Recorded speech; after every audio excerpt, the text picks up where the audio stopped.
Africa Content TV.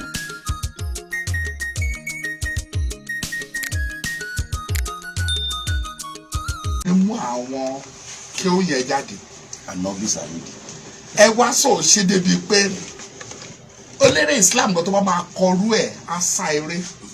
Àlọ́ lórí Islam kan Ọlọ́run ló ní kẹ́ni máa kọ́ fídíò kò bá lé àwọn kó lórí igbá fáínálì.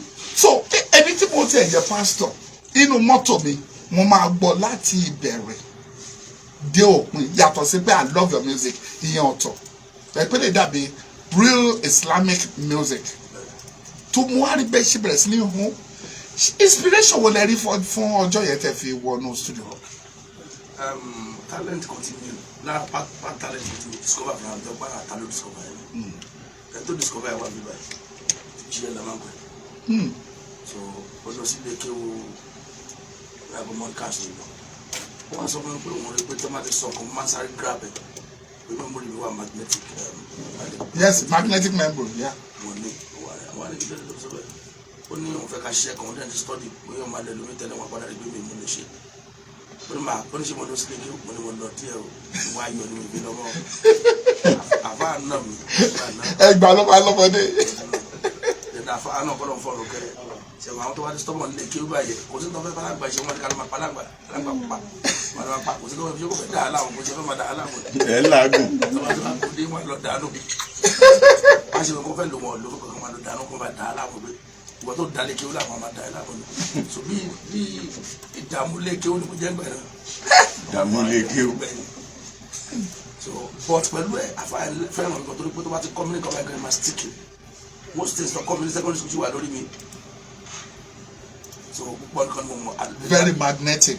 tó nígbà tí mo wá secondary school sí mo ṣe rántí tó kọ́ adé science ìgbà mo ṣe rántí pé mo ṣe rántí àwọn enzymes tó catalyze oúnjẹ àwọn pepsin tylen renin mo ṣe rántí ẹ̀ mo ṣe rántí pé tá a bá jẹun tó bá pé ibi body bá ṣe ń convert glucose glycogen tá a padà ń lo aspartic acid wọn kọ́ ẹni mo ṣe wọn ṣùgbọ́n nǹkan bẹ́ẹ̀ bẹ́ẹ̀ máa rántí wà ní mo lè mọ kéwù yẹn wà ń kọ́ mi mo ń kà studio náà ṣe ìdígbà àṣọjọ́ ẹ̀nà náà rékọ́dẹ̀.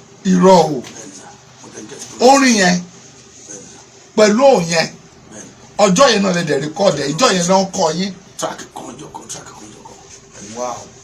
tàbí ṣètò. Wow. I'm very sure but tẹ́ máa fi parí album yẹn tẹ́ ìgbọ́ bá gbọ́ ẹ̀mí á gbé yín. ọtí wọ́n tẹ̀síwájú ní ṣètò á pè kí wọ́n á kà kéwù yẹn mo lè má rí kàdáda wọn. Ẹ gbé sórí ńgbà yẹn ni ẹ fi ṣiṣẹ́ ó dẹ̀ make sense. Bàbá ó jìnnà. wọ́n ṣe pé gbogbo sórí nìkan pronunciation ẹ̀ lágbára lọ́nà pé kéwù. Bẹ́ẹ̀ni o gbọ́dọ̀ ṣí sọ. wọ́n bá pẹ́ orí ò lè porí. O gbọ́dọ̀ ṣí sọ. Ó gbọ́dọ̀ yàtọ̀. Torí àwọn àfa máa bí. wọ́n bá ti pè fẹ́mi lẹ́ẹ̀kan lè mi gbé lẹ́nu tí ẹni mo rí kọ́dẹ̀ sí ti wọ́n bá ti pè fún mi lẹ́ẹ̀kan náà ni wọ́n dẹ̀ ń gbé. Ọba orin Saheed Osupa ẹ jẹ́ ká lọ sórí education ọ̀pọ̀lọpọ̀ àwọn èèyàn máa ń nígbàgbọ́ wípé àwọn tó bá ń kọ fújì wọn yìí kàwé drop out ló máa ń pọ̀ jù nínú wọn. What inspired you tẹ́ fi para pé mo fẹ́ kàwé sẹ́ tèmi gbọ́dọ̀ yàtọ̀ wọ́n àti jẹ́ gbogbo nǹkan Saheed Osupa máa ń yàtọ̀ ó dẹ̀ máa ń distinct. It's not all about it's not about being distinctive láàrin àwọn èèyàn tó ń sá it's about me being fulfilled in life. Fulfillment. Okay. Wow. torí pé ìgbà tí mo kéré màmá mi mú lọ sọ́dọ̀ ọgbọ́n stọ́kàn tí bá ti jí láti báyìí màá ṣáà jà máa ní kó mo sẹ́ni kan gbò ẹ̀jẹ̀ yọ lórí mo báyìí. Orí ìtóbi náà. Ògbó ọba náà yẹn gbọ́dọ̀ ní nǹkan yọ mi má tẹ̀ o. orúkọ ti kìlọ̀ fún jẹ́ ìwà bàbá yọ̀ bẹ̀rẹ̀ pé mo burú gan tí kò lè gán mọ̀ pé mi ìṣọ́ ordinary ọmọ tí gbogbo ọmọ jẹ́ láyé mo yàtọ̀ òye sí máa jí wáyé kó máa ro nǹkan pé mo fẹ́ gbẹ̀jẹ̀ lára ìrẹ́ nìyẹn kó máa ṣe wàhálà káàkiri so oríṣiríṣi kan máa ṣe because I was told by my mom pé wọ́n bí mi a year and 6 months 18 months. nínú ya bẹ́ẹ̀ ni mo fi. wọ́n wá ní kó kéde má wà lẹ́nu yín. ẹ ti wé yín. bẹ́ẹ̀ wá ní kéde. gbogbo ẹ̀ ló ṣe pé gbogbo eyín mi ló pé. lẹ fi wálé ayé. bẹ́ẹ̀ tí mo jẹ́ báyìí sọ̀rọ̀ sí gan tẹ́yìn bá ká lé ní wọn àwùjọ làbàdà wọ́n ló ṣe dà mí ní. so kí ni mo sọ̀rọ̀ ni pé mo wá mo lọ sọ̀rọ̀ àti mi ló wá jẹ́ teacher nígbà náà àwọn kékeré tó máa ń pè ní board kan tó máa ń pè ní SMC school management committee ọdún change sí school management board lẹ́nu ọkọ̀ ìlú ẹ̀dẹ̀ so ẹni yẹn a máa kàwé náà àfẹ́ ó ní iye ìgbé tó máa kàwé tó lè jẹun ẹ wá sọ méjì gbogbo ọmọ ẹ lójúmọ́ mo wá rù láti wọn á lọ sọ́dọ̀ màmí ní sáfẹ̀tọ̀ ajégúnlẹ̀ ní àbúrò màmí yẹn gbé wọn á lọ sọ́dọ̀ màmí ní sáfẹ̀tọ̀ wọn wá ní ṣe kí ni Bọ́lá fẹ́ pa ọmọ mi o kí ni kan má lọ síbẹ̀ mọ́ so láti bẹ̀ mo ti dé lórí through peer group influence àwọn ọ̀rẹ́ kéékèèké àwọn tẹ́jọ́ rìn ládùúgbò àwọn ọmọ yẹn ní bọ́ọ̀lù ọmọ yẹn ẹ̀pà nǹkan wọn á máa ń súnmọ́ wọn bíkọ́ sọ́nà láìké máa bá wọn tí ó bá lò sí ní ṣeré wọn á fẹ́ fíìlì kan tó ń fíìlì yẹn láti kékeré mo ti rí àti ìwọ̀n ní ti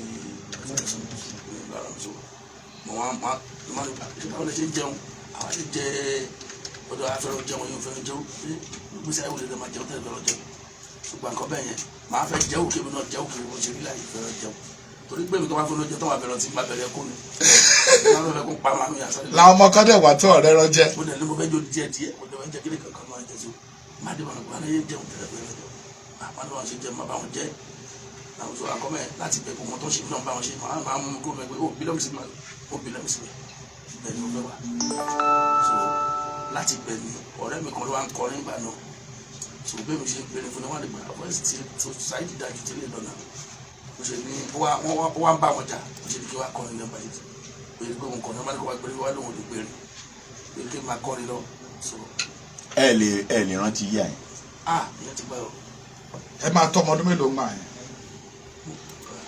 ìyàwó lọ́gbà mo àbí ọmọ ọdún torí mo bẹ̀rẹ̀ kí ni officially bí 12 years ni mo ti kọ́ ẹ. ní age but before 12 years lẹ́tí ẹ̀yẹ àtàwọn ọmọ lẹ́tí jọ bẹ̀rẹ̀ sí ni máa po ní àárín àdúgbò. ẹ̀yin akẹgbẹ́ ṣẹlẹ̀ ẹ̀yin pẹ̀lú àwọn akẹgbẹ́ yìí. àwọn ikọ̀ yìí náà ìgbà tẹ́ wá dé ọmọ ọdún méjìlá gangan lẹ wá bẹ̀rẹ̀. àwọn ṣe competition káàkiri.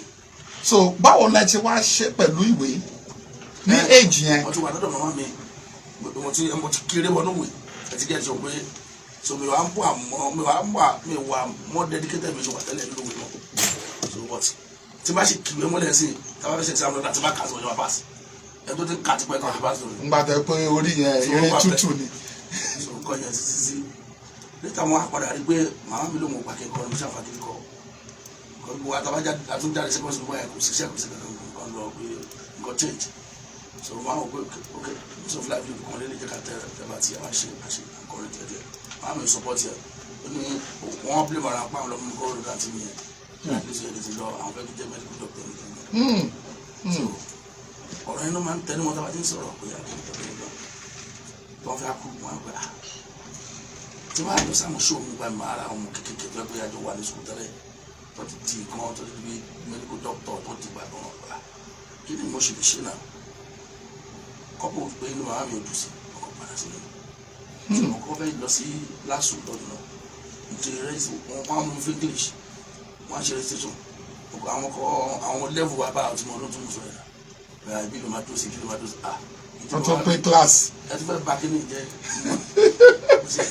ọkọ̀ abandon ọ̀hún kí ni ẹ̀ ní ṣe registration kan kúrò wọ́n tún try àmọ́dé Bello university outreach wọn tó wà ní jíkó wọ́n try wọ́n ti gbé lọ́jọ́ ẹ̀pọ̀ tó máa gbó kíní wọ́n láti wà well organized kí tó lè ṣe so báyìí wọ́n ti dúró wọ́n máa àwọn yẹn máa take charge àwọn kan tó yẹ kó ṣe wọ́n ṣe so má lè máa ṣe. fèsì education. so wọ́n á pọ̀ rẹ́ mi kan àwọn àjọṣe wa ní kíní pé màá ní láti double effort mi so kí ló fẹ́ kí n ṣe ó ní tó bá ti bẹ̀rẹ̀ wẹ́yẹ mi ni màá lọ school receive lecture màá gba lecturer á máa kọ́ mi ahead of time so next time